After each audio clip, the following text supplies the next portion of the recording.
अस्सलाम वालेकुम वरहमतुल्लाहि वबरकातुहू। नाज़रीन व हज़रात, मैं आपके साथ आपका मेज़बान अब्दुल वाजिद और आप देख रहे हैं तस्नीम टीवी। दारुल हुकूमत जयपुर में वक्फ बोर्ड के फैसले के खिलाफ मुस्लिम बिरादरी का एहतजाज मुसलसल बढ़ता ही जा रहा है। राजधानी जयपुर के सी स्कीम में वाक़ मस्जिद रेजिडेंसी रैयानी में नमाज जुमा के बाद दोबारा एहतजाज किया गया। इससे पहले भी मस्जिद की नई कमेटी में बाहर के लोगों को शामिल करने के फैसले के खिलाफ लोगों ने एहतजाज किया था और मस्जिद के मदरसे को बंद करवाने वाले लोगों ने एहतजाज किया था। हुकूमत की तरफ से कोई मुस्बत जवाब न मिलने पर मकामी लोगों ने जुमा को एहतजाज के दौरान वक्फ बोर्ड का घेराव करने के लिए मस्जिद छोड़ दी। अजमेर दरगाह कमेटी के साबिक चेयरमैन अमीन पठान ने कहा कि अगर कमेटी को तब्दील नहीं किया गया तो सीएम हाउस पर भी एहतजाज किया जाएगा और वक्फ बोर्ड को भी तब्दील करने के लिए एहतजाज किया जाएगा। सलीम खान ने बताया कि ज़मीन की कीमत पूरे राजस्थान में सबसे ज़्यादा है, इसीलिए लैंड माफिया को साथ लेकर ज़मीनों पर कब्जे के लिए कई बहाने बनाकर ये सारी साजिश रची जा रही है, लेकिन मकामी लोग इस साजिश को नाकाम बनाकर ही दम लेंगे। इस कमेटी में लोगों की मुखालिफत सिर्फ इतनी है कि इस कमेटी में बाहर के और मुजरिमाना नौइयत के लोग ना हो, गैर नमाजी ना हो। एक तरह से इलेक्शन होने चाहिए जिसमें इलाके और पाँचों वक्त के नमाजी उसमें वोट डालेंगे। मकामी लोगों की तहरीक के बाद अब कुछ लोगों की जानिब से ये कन्फ्यूज़न फैलाया जा रहा है। ख़वातीन ने वक्फ बोर्ड सदर खानू खान बुधवाली के चैम्बर में जाकर नारे लगाए और बाहर से ताला लगा दिया। हमारे इस प्रोटेस्ट को करते हुए और हम 105 दिन से इस नई कमेटी का विरोध कर रहे हैं जो कि वक्फ बोर्ड चेयरमैन ने हमारे ऊपर थोप दी है। इस नई कमेटी में ऐसे लोगों को शामिल किया गया है जो कि भू माफिया के लोग हैं और ऐसे शख्स को सदर बनाया गया है जो कि जेडीए से इस मदरसे को तोड़वाने के लिए ऑर्डर ला चुके हैं।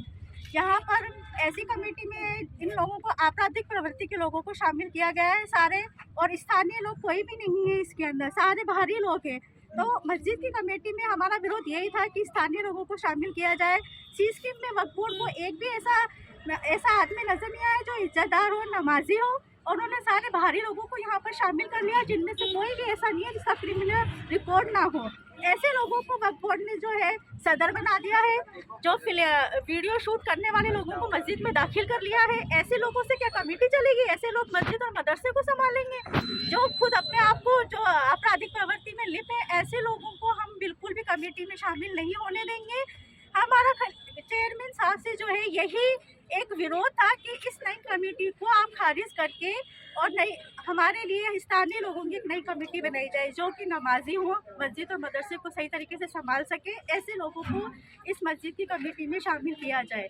बुजुर्गों के खिलाफ जो मुकदमा हुआ उससे भी आक्रोश व्याप्त हुआ आप लोगों ने? बिल्कुल, हमारी औरतों के ऊपर, महिलाओं के ऊपर भी ये आरोप लगा दिए गए कि 100 रुपये में महिलाओं को लेकर के खड़ा कर दिया गया है। वो आकर के हमें देखे कि हम यहीं की स्थानीय महिलाएं हैं। इन बुजुर्गों को शांति भंग करने के आरोप में इनके ऊपर मुकदमे दायर कर दिए गए हैं। ये बुजुर्ग जो अपने आप चल नहीं पाते, लाठी के सहारे से ये खड़े होते हैं, इनके ऊपर ये आरोप लगाया है कि ये मस्जिद के सामने, मदरसे के सामने शांति भंग करते हैं। ऐसे लोगों को हम कमेटी में कैसे इन्हें सदर के रूप में एक्सेप्ट करें जिनको चेयरमैन ने हमारे ऊपर थोप दिया है। हम बिल्कुल भी इस कमेटी को बर्दाश्त नहीं करेंगे। कुछ भी हो जाए, हमें कितना ही इसके लिए लड़ना पड़े, हम लड़ते रहेंगे। शुक्रिया। सी स्कीम रेजिडेंसी मस्जिद के अंदर जो वक्फ बोर्ड द्वारा ऐसी कमेटी बनाई गई जिसके अंदर भू माफिया और बिजली चोरी के जिन लोगों के ऊपर मुकदमे थे, ऐसे लोगों को इस कमेटी में शामिल किया गया जिन्होंने इस मस्जिद की, मदरसे की कई बार प्रशासन में शिकायत की। ऐसे लोगों को इसके अंदर कमेटी में बनाया गया तो यहाँ के जो अवामी, यहाँ के जो लोकल लोग हैं, इस पूरे इस सी स्कीम रेजिडेंसी मस्जिद के पास रहने वाले जो लोग हैं, वो ये मांग कर रहे थे कि यहाँ पे महल्ले की कमेटी बनाई जाए, इस कमेटी को हटाया जाए। लेकिन पिछले 105 दिनों से हमारी खवातीन बहनें, हमारे बुजुर्ग, हमारे बच्चे, सब लोग हर जुमे के दिन एहतजाज कर रहे थे, लेकिन ना तो राजस्थान सरकार को, ना राजस्थान सरकार के अल्पसंख्यक कार्य मंत्री को, ना वक्फ बोर्ड चेयरमैन को, किसी को इसकी फिक्र नहीं थी। हमारी माँ बहनें वहाँ पे खड़ी होती थी, हर जुमे के दिन वहाँ पे अपील करते थे लोगों से, लेकिन कोई सुनने के लिए तैयार नहीं था। आज हम लोग आए, हम लोगों ने ज्ञापन दिया, ताला लगाया, क्योंकि ये सरकार और ये वक्फ बोर्ड बिल्कुल निकम्मा है, बिल्कुल अंधे और बहरे हो चुके हैं, किसी की आवाज़ सुनने के लिए तैयार नहीं है। आज हमने कहा है कि अगर अगले जुमे के पहले इस कमेटी को नहीं हटाया गया तो राजस्थान सरकार का जो मुख्यमंत्री है उसके घर का घेराव किया जाएगा। उसके लिए चाहे लाठी चले, चाहे भाटा चले, कुछ भी हो जाए, क्योंकि ये जो सरकार है जिसने झूठे प्रलोभन दिए थे कि अक़लियतों की तालीम, तरक्की, रोजगार के लिए काम करेंगे, इनके मदरसों को अपग्रेड करेंगे, लेकिन वो व्यक्ति जिसने मदरसे को बंद कराने की शिकायत की उसको यहाँ का चेयरमैन बनाया उस कमेटी का। तो ऐसी सरकार, ऐसी वक्फ बोर्ड और ऐसे मंत्री के खिलाफ राजस्थान भर के अंदर इसका एहतजाज किया जाएगा। अगले जुमे के पहले अगर इस कमेटी को नहीं हटाया गया सी स्कीम रेजिडेंसी मस्जिद का, तो मुख्यमंत्री निवास का घेराव किया जाएगा। हम लोग कमेटी चेंज करने के लिए विरोध कर रहे हैं, क्योंकि इस कमेटी के अंदर खानू खान जी ने ऐसे लोगों को शामिल किया है जिन्होंने मदरसा को बंद कराने के लिए कार्रवाइयाँ करी थी। आप ये देख सकते हैं पेपर में, साफ साफ लिखा 2018 के अंदर जो ये है जाहिद खान जी, इन्होंने मदरसा बंद कराने के लिए कार्रवाइयाँ करी है। और खानू खान जी ने ऐसे बंदे को मदरसे का इसका सदर बना दिया इस कमेटी का। क्या उन्होंने इससे पहले कभी कार्रवाई नहीं करी या कोई तहकीक नहीं करी कि हम किसको इसका वो बना रहे हैं सदर? अब देख सकते हैं, हम ऐसे लोगों को कैसे बर्दाश्त करेंगे। क्या डिमांड है आपकी? हमारी यही डिमांड है, चाहे आप पुरानी भी खत्म करो, चाहे नई भी खत्म करो, लेकिन हमारे को ऐसे लोग चाहिए जो मदरसे को संभाल सके और ना मस्जिद में नमाजी हो और भूमाफिया नहीं हो। जो मांग है हमारी कि इस भूमाफियाओं की इस कमेटी को हटाया जाए, इसको हटवा के रहेंगे।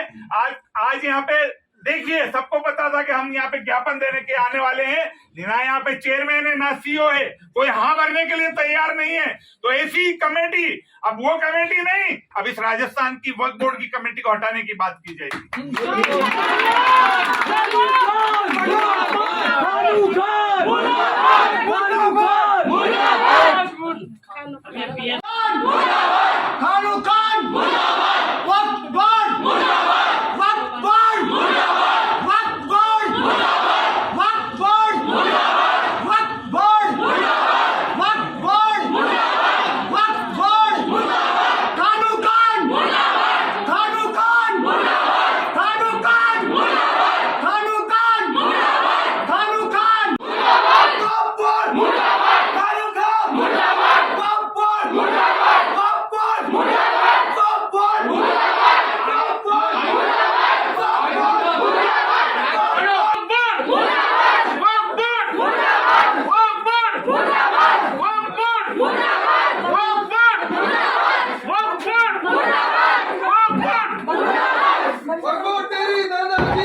तो फिलहाल की खबर में इतना ही। मुल्क और गैर मुल्क की तमाम बड़ी खबरें जानने के लिए देखते रहिए तस्नीम टीवी।